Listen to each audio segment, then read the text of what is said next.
And so I thought that since she's in the other room, I'll be able to do some recording. And so, the last 3 doodles, she was with me, and we kind of recorded together. The audio, I kind of like to apologize for that, wasn't the best. We kept on bumping into the microphone, and yeah, basically it's a bit harder to do some kind of whispery action when you're with someone else. But anyway, as I said previously, today's doodle is portraying once again the lone prophet. So the first time we saw it, it kind of gathered, or rather the tired pilgrim brought to it this intriguing walking stick that seemed to be somehow filled or engulfed with some intriguing magic. And as we discussed previously, it seems like this lone prophet used to be a tiny creature living in these lands a long time ago. And as this land became more and more deserted, I believe I would understand that most of its people kind of went away as the desert kept growing and engulfing everything that it came upon. Its whole species, its whole people fled to other lands, to greener places, to more survivable places for them. But it does seem like the lone prophet decided to stay and to go on a quest to try to bring back life to this deserted place. And in order to achieve this, he managed to convince a few people, a few creatures, a few beings that ended up bringing to it this really old and ancient trinket in place of this stick, this balloon stick with all of these intriguing triangles. And the second time we saw the lone prophet, it was already using this stick in order to turn the desert into some kind of wavy ocean, into some kind of livable place for the future, by turning the rocks into a material that was almost liquid, able to hatch life within it, able to allow some chemical reactions to happen because of the liquidness, because of the new properties that it brought to these rocks, to this sand. And so what we see today is kind of the continuation of it, because with the word flood, it naturally brought me back to this idea. And so here what we see is this lone prophet, which stick ended up getting broken by the tumultuous ocean of rocks below, and a few fragments of it ended up surrounding the lone prophet and helping it, more or less protecting it from what's to come.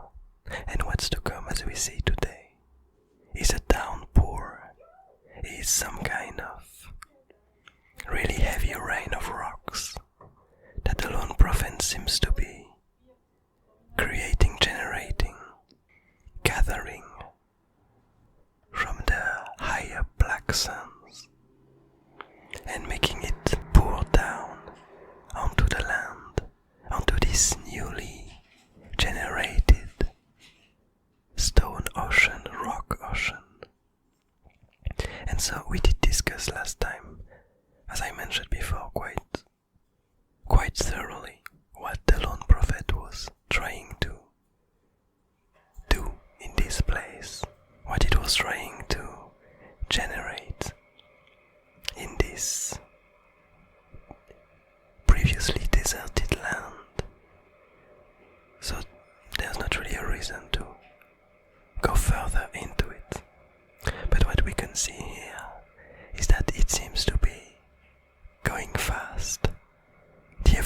seems to be accelerating. The lone prophet is able to make this sea, this ocean of rocks, be extremely active, extremely tumultuous, storm-like almost. It kind of reminds me somehow of this scene from what I can recall, I saw it in like 2 movies that are now a bit old. One of them was, I think it was the second, how was it called? It was one of the Star Wars movies, where basically one of the Jedis went to a lost planet that was entirely surrounded by water, and you had these gigantic waves, and it seemed to be constantly stormy and full of action. And the other was this interstellar movie where one of the planet seemed to be also totally covered in water, and you had these gigantic waves and gigantic storms that seemed to be common occurrence there. It's a bit like, in my imagination, how I pictured one of these gas giants that exist in the solar system, which are constantly under kilometers of gigantic storms. And so in my mind, that's how I picture what's happening here in the Abyss Garden. This lone prophet in this very isolated and deserted land is managing to recreate a humongous amount of change and to make this previously bare land into an almost opposite of itself. It's managing to make it change extremely rapidly and to make it evolve. And I'm really curious, as usual, as to what's gonna come in the future for this place, and how this lone prophet is going to be able to, or rather what this lone prophet has in mind, and how this place is going to turn out in the future Doodles, probably sometime down the line, because I'm guessing that at some point some creatures, some plants, some organisms are gonna start to emerge within this ocean of ever-moving rocks. And I'm getting really curious as to what it's gonna look like, because as we discussed previously, the lone prophet seems to want to recreate the place that it used to know in its childhood, as it was a tiny being, the first place that he lived in. And so it's gonna be interesting to see what this place used to look like from the lens of how this ocean what this ocean is gonna make emerge as a new environment. But anyway, I hope you enjoyed this doodle. I hope you're having a nice day, a nice evening, a nice morning,